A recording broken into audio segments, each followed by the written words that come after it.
తను ఫిజికల్ గా చేసిన తర్వాత 2 రోజులు నేను లేవలేను. ఆ పెయిన్స్ నరకం ఉంటుంది. ఎట్లా భరించాలి నేను అసలు? 4 గోడల మధ్య జరిగిన ఒక విషయాన్ని ఒక ఆడపిల్ల బహిరంగంగా ఇలా ఫోన్లో చెప్తోందంటే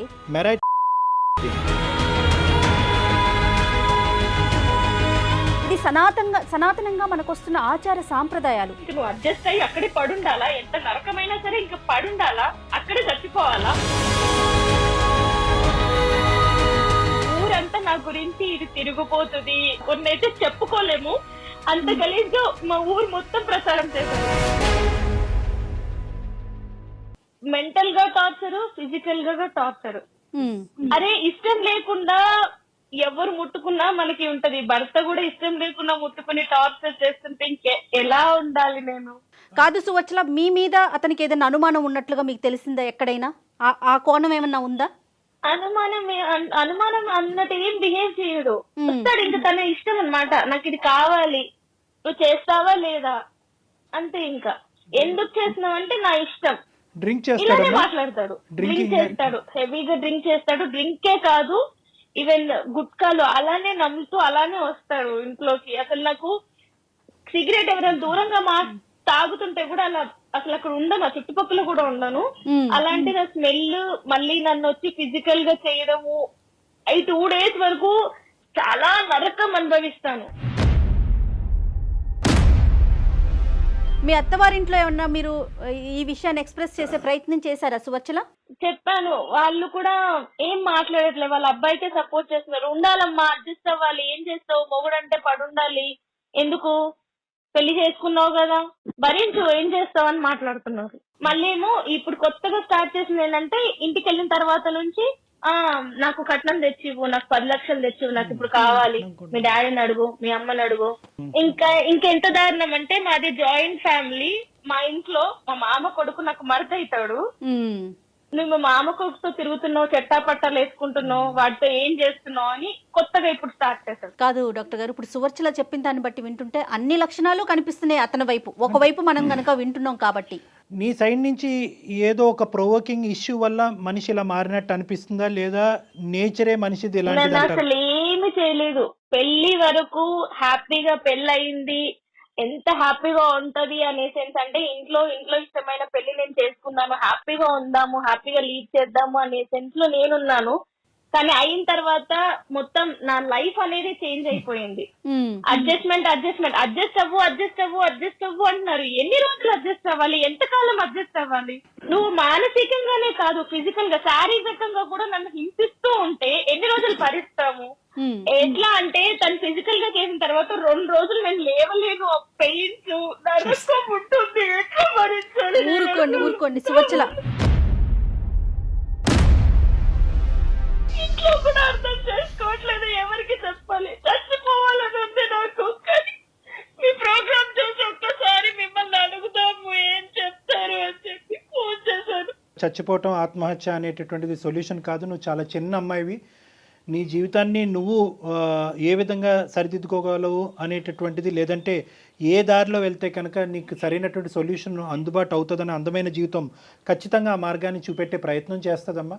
కానీ ఇంకా ఏమన్నా ఉందమ్మా అంటే, సర్దుకుపోయి దిద్దుకుని ముందుకెళ్ళిపో అని చెప్పేటటువంటి వాళ్ళకు కాకుండా నీ మనసు, లేదంటే అంటే మీ పేరెంట్స్కి ఆ మనసు లేదు అనేటటువంటి అభిప్రాయం నాకు లేదు, కానీ వాస్తవానికి నీ యొక్క సిచ్యువేషన్ ఎగ్జాక్ట్గా అర్థం చేసుకుని ఈ విధంగా ఉండు అని సపోర్ట్ చేసేటటువంటి స్నేహితులు కానీ. ఒక మాట చెప్పండి, నా తల్లిదండ్రుల ముందే నన్ను వాడు కొట్టిండు. అవునమ్మా, దారుణంగా కొట్టి తోసి పడేసిన వాడు. వాళ్ళు లేనప్పుడు నన్ను ఎలా చూసుకుంటాడు వాళ్ళకి తెలియదా?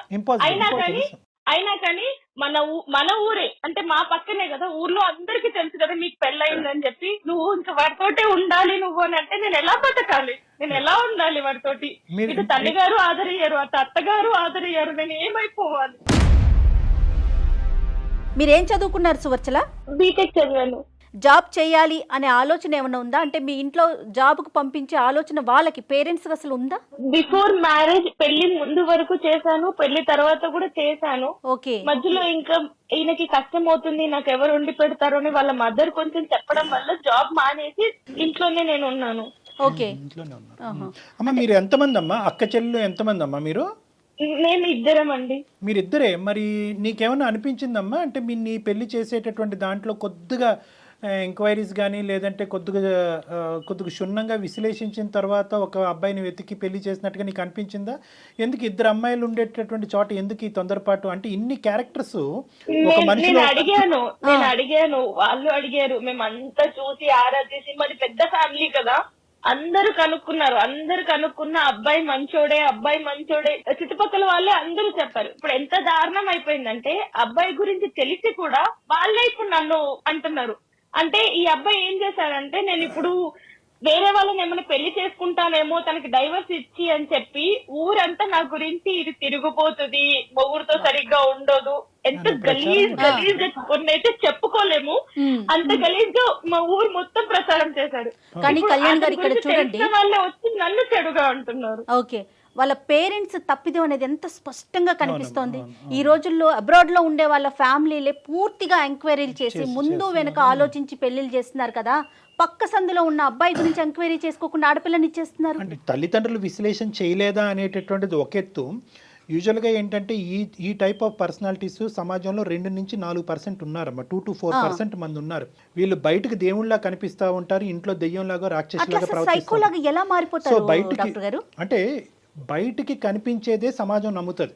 ఇప్పుడు ఈ అబ్బాయిని బహుశా వచ్చేటటువంటి అన్ని సందర్భాల్లో అన్ని సంబంధాల్లో ఈ అబ్బాయికి బయట నుంచి చూసేటటువంటి వాళ్ళందరూ 100కి 100 మార్కులు వేస్తారు. ఇక్కడ తెలుసుకోవలసినటువంటి ముఖ్యమైనటువంటి వ్యక్తులు ఇంకొక ఆడపిల్ల జీవితం పాడు చేయకూడదు అనే ఆలోచనతో ఉండవలసినటువంటి వ్యక్తులు ఎవరైనా ఉన్నారంటే అతని యొక్క తల్లిదండ్రులు. ఖచ్చితంగా. అంటే యూజువల్గా ఎందుకు సైకోలు మారుతారు? ఎందుకంటే కనుక అతను బయటకి ఇచ్చేటటువంటి లుక్ అది ఇంటర్నల్ గా ఉండేటటువంటి వ్యక్తిత్వం డిఫరెంట్ గా ఉంటుంది. వీళ్ళని స్ప్లిట్ పర్సనాలిటీస్ అంటూ ఉంటారు. మంచి చూస్తే కూడా అలా ఉండడు, చాలా అమాయకంగా ఉంటాడు. ఎందుకంటే సింపుల్ గా చెప్పాలంటే నమ్మకం కూడా చెప్తే కూడా అంత అట్లా ఉన్నాడా, ఎవరు నమ్మలేని పరిస్థితి. అంటే అరే అసలు నిజం చెప్తుందా అబద్ధం చెప్తుందా, మరి పర్సనాలిటీకి బిహేవియర్ కి సంబంధం ఏముంది? కానీ ఒక్క విషయం చాలా స్పష్టంగా అర్థమవుతుందండి. అంటే నేను సువర్చల వైపు మాట్లాడుతున్నానని అనుకోవద్దు డాక్టర్ గారు. 4 గోడల మధ్య జరిగిన ఒక విషయాన్ని ఒక ఆడపిల్ల బహిరంగంగా ఇలా ఫోన్లో చెప్తోంది అంటే తను ఎంత మానసిక క్షోభ అనుభవిస్తోందో అర్థమవుతోంది కదా మనకి. అందులో డౌటే లేదమ్మా. అంటే సువర్చల ఇప్పుడు ఉండేటటువంటి డిప్రెషన్ అనొచ్చు, లేదంటే ఎందుకు ఇలా బ్రతుకుండాలి. ఎందుకంటే తన సిచ్యువేషన్ ఏంటంటే చాలా మంది ఆడపిల్లలు ఈ పొజిషన్లో ఉన్నప్పుడు తల్లిదండ్రులు ముందుకు వస్తారు. అమ్మ నీకు నచ్చకపోతే కనుక అల్లారు ముద్దుగా నేను పెంచుకున్నావమ్మా, పెళ్ళే ముఖ్యం కాదు, ఇలాంటి అయిపోయింది. ఇప్పుడు ఇక్కడ ఉండేటటువంటిది ఏంటంటే పెళ్లి ఘనంగా చేసాం, నువ్వు బయటకు వెళ్తే కనుక పరువు పొద్దని చెప్పి పరువుకి ఇంపార్టెన్స్ ఇచ్చేటటువంటి కుటుంబంలో నుంచి వచ్చినప్పుడు ఎంత కాదనుకున్నా కూడా చాలా కుటుంబాల్లో మొదట వాడేటటువంటి పదం ఏదన్నా ఉంది అంటే కనుక అడ్జస్ట్ అవ్వాలి. అడుగుతాను, చెప్పండి సువర్చల. ఇంక నువ్వు అడ్జస్ట్ అయ్యి అక్కడే పడుండాలా, ఎంత నరకమైనా సరే ఇంకా పడుండాలా, అక్కడే చచ్చిపోవాలా, బయటికి రాకూడదా? అంటే మాకంటూ ఒక లైఫ్ ఉండకూడదా, హ్యాపీగా బతకూడదా మేము? ఏ కుటుంబంలో అయినా కూడా తల్లిదండ్రులు ప్రధానంగా ఒక పెళ్లి జరిపిన తర్వాత కూతురు వచ్చి నేను ఎంత టార్చర్ అనుభవిస్తున్నాను అనేటటువంటి మాట చెప్పినా కూడా తల్లిదండ్రులు ప్రధానంగా మొదట్లో ఏమంటారంటే అమ్మా సర్దుకుపోవమ్మా, ఏమైనా తప్పులుంటే దిద్దుకుపోవమ్మా, కాలం అనేటటువంటిది ఒక వైద్య పరికరంగా పనిచేసి అతనిలో ఒక మార్పును తీసుకొస్తుందమ్మా, లేదంటే పిల్లలు పుట్టిన తర్వాత ఒక మెచ్యూరిటీ వస్తుందమ్మా, లేదంటే ఉద్యోగం మారితే కనుక ఇలా ఏదో చెప్తూ ఉంటారమ్మా. దాన్ని మనం తప్పుపట్టవలసినటువంటి అవసరం లేదు. మీరు ఒక నెగటివ్ రోల్లో తీసుకోకండి. ఇలాంటి విషయాన్ని కనుక మీకు చెప్తున్నారంటే ఇది సనాతనంగా మనకు వస్తున్న ఆచార సాంప్రదాయాలు. తర్వాత ఇప్పటి వరకు మీరు చెప్పింది ఒక ఎత్తు, ఇది నాణ్యానికి ఒక వైపే, ఇంకొక వైపు ఒక స్టెప్ వేసి ఆలోచించండి. నేను వాళ్ళకి చెప్పాలి అనుకుంటే ఎప్పుడూ చెప్పేదాన్ని హైదరాబాద్ లో ఉన్నప్పుడే. అది కూడా వాళ్ళకి నేను చెప్పకుండానే మా హస్బెండ్ ద్వారానే, ఎవరైతే ఇప్పుడు నన్ను ఇంత టార్చర్ చేస్తున్నారో తన ద్వారానే మా ఇంట్లోనే తెలిసింది వాళ్ళకి. అంటే నన్ను అంత టార్చర్ చేసిన విషయం వాళ్ళు కళ్ళారా చూసిన తర్వాత కూడా ఎట్లా ఉండమని చెప్తారు. చూసారు, అప్పుడు అడిగారు నన్ను, ఏంటి ఇప్పుడు ఒక్కసారి ఉందా, ఎప్పటి నుంచి ఉండంటే నేను మీకు చెప్పలేదు అని కూడా చెప్పాను. ఇలాంటి సైకో వ్యక్తులను అసలు మార్చుకోలేమా డాక్టర్ గారు? మార్పు తీసుకురాలేమా మనం? సైకోలు అసలు ఎందుకు పుడతారు, ఎందుకు ఇలా వ్యవహరిస్తారు అంటే కనుక ఖచ్చితంగా చాలా వరకు ఈ 2 నుంచి 4% పాటు ఉండేటటువంటి వ్యక్తులకి ప్రధానమైనటువంటి కొన్ని లక్షణాలు ఉంటాయి. ఒకటి ఏంటంటే వీళ్ళకి తాగుడు అనేది ఒకటి ఉంటుంది. సో ఆ తాగుడు ఏంటంటే వాళ్ళలో ఉండే విచక్షణ కోల్పోతారు. విచక్షణ అనేది పోతుంది. ఆల్రెడీ వాళ్ళకి సైకోయిజం అంటే కనుక విచక్షణ అనేటటువంటి తక్కువ స్థాయిలో ఉంటుంది కాబట్టి డ్రింక్ చేస్తే ఇంకా అది పూర్తిగా పోతుంది. 2 చెడు వ్యసనాలు, చెడు స్నేహాలు, చెడు ఆలోచన శైలి, ఈ 3 కంటెంట్ ఉంటాయి. ఈ 3 కంటెంట్ చాలా వరకు ఏంటంటే పెరిగిన వాతావరణం, పెంపకం అని అంటూ ఉంటారు. ఎందుకు నేను ఇక్కడ పెంపకం అనే మాట అంటున్నానంటే కనుక ఇప్పుడు సువర్చల చెప్పినటువంటి ఈ గుణాలన్నీ కూడా, ఈ లక్షణాలన్నీ కూడా బహుశా తల్లిదండ్రులు చూడలేదంటారా వాళ్ళ అబ్బాయిలు? ఇన్ని సంవత్సరాలు చూడలేదంటారా? ఖచ్చితంగా చూస్తుంటారు. తెలిసే ఉంటుంది కదా వాళ్ళకి. కానీ మన సంప్రదాయంలోని లేదంటే మన యొక్క దాంట్లో ఏంటంటే అబ్బాయికి కానీ లేదంటే కొన్ని సందర్భాల్లో అమ్మాయికి కానీ ఒక చెడు వ్యసనం కానీ, చెడు అలవాట్లు కానీ, చెడు పద్ధతులు కానీ, మానసిక పరిస్థితులు కానీ ఇలాంటివి ఉంటే కనుక పెళ్లి చేస్తే కనుక సెట్ అయిపోతారు అనేటటువంటిది ఒకటి ఉందమ్మా. అది ఇంకొకరి నెత్తి మీద రుద్దటమే కదా డాక్టర్ గారు. అంతే, ఎంత అన్యాయం కదా ఇది. అర్ధరాత్రి పూట వచ్చి ఫ్రెండ్స్ తీసుకొచ్చి చికెన్ వండు అంటాడు. చికెన్ ఉండదు ఇంట్లో, చికెన్ వండు అంటాడు. వాళ్ళ ఫ్రెండ్స్ ముందే నాతో గలీజ్ గా బిహేవ్ చేస్తారు. ఇప్పుడు ఫ్రెండ్స్ ముందే ఒక హస్బెండ్ వాళ్ళ వైఫ్ తో ఇట్లా బిహేవ్ చేస్తుంటే వాళ్ళు నాతో ఎట్లా బిహేవ్ చేస్తారనే ఫ్రెండ్స్ ఒక్కసారి కూడా ఆలోచించలేదు. అంటే వాళ్ళు ఎలా చూస్తారు అన్నప్పుడు. ఇప్పుడు ఒక శాడిజము, సైకోయిజము, టార్చరిజం అనేటటువంటి పదాలకు సంబంధించినటువంటి అన్ని బాక్సులు మా చేత టిక్ పెట్టించామమ్మా. ఈ రోజు ఏదో ఒక యాంగిల్ అంటే కనుక ఈ ప్రయత్నం చేద్దాం, ఆ కౌన్సిలింగ్ చేద్దాం, మనిషిని మారుద్దాం, మనిషిని మా దగ్గర తీసుకురండి, లేదంటే నువ్వు ఇలా వ్యవహరించమ్మా అని చెప్పచ్చు. కానీ ఈరోజు నువ్వు ఉండేటటువంటి దుస్థితి ఎలా ఉందంటే ఇమోషనల్ అబ్యూస్ ఉంది. మానసికంగా చంపేస్తున్నాడు.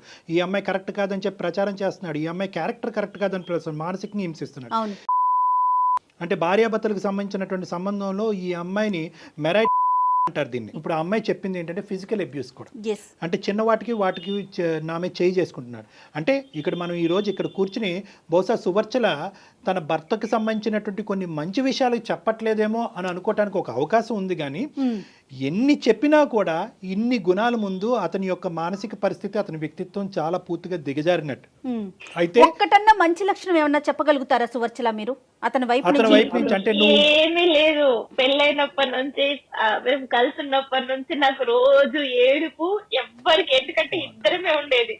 ఊర్లో అమ్మ వాళ్ళు ఉన్నారు, వాళ్ళకి ఫోన్ చేసి చెప్పలేను, ఏ ఫ్రెండ్ కి చెప్పలేను, ఎవ్వరికి చెప్పక నేను నరకం అనుభవించి, నిజంగా అందరు అంటారు కదా లాక్డౌన్ కొందరికి నష్టం చేసిందని చెప్పి, నాకు నిజంగా మేలు చేసింది. ఎందుకంటే లాక్డౌన్ వల్ల నేను మా అమ్మ వాళ్ళ ఇంటికి వెళ్ళాను, అతని గురించి నిజం తెలిసింది.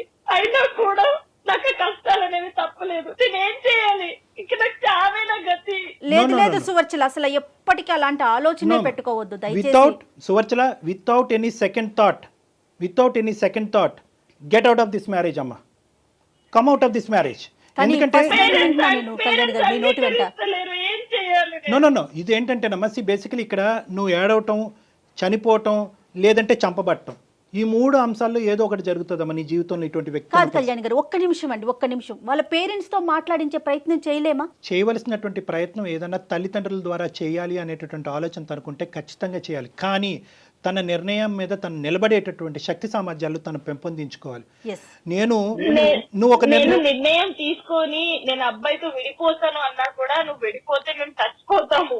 ఒకటి సువర్చల అమ్మ, you cannot satisfy 100% of the people 100% of the time. ఈ ఈక్వేషన్ ఎప్పటికీ గుర్తుపెట్టు. 100% అందరినీ అన్ని సందర్భాల్లో సంతోష పెట్టగలిగేటటువంటి కెపాసిటీ, అనుభవం, వయస్సు నీకు లేవు.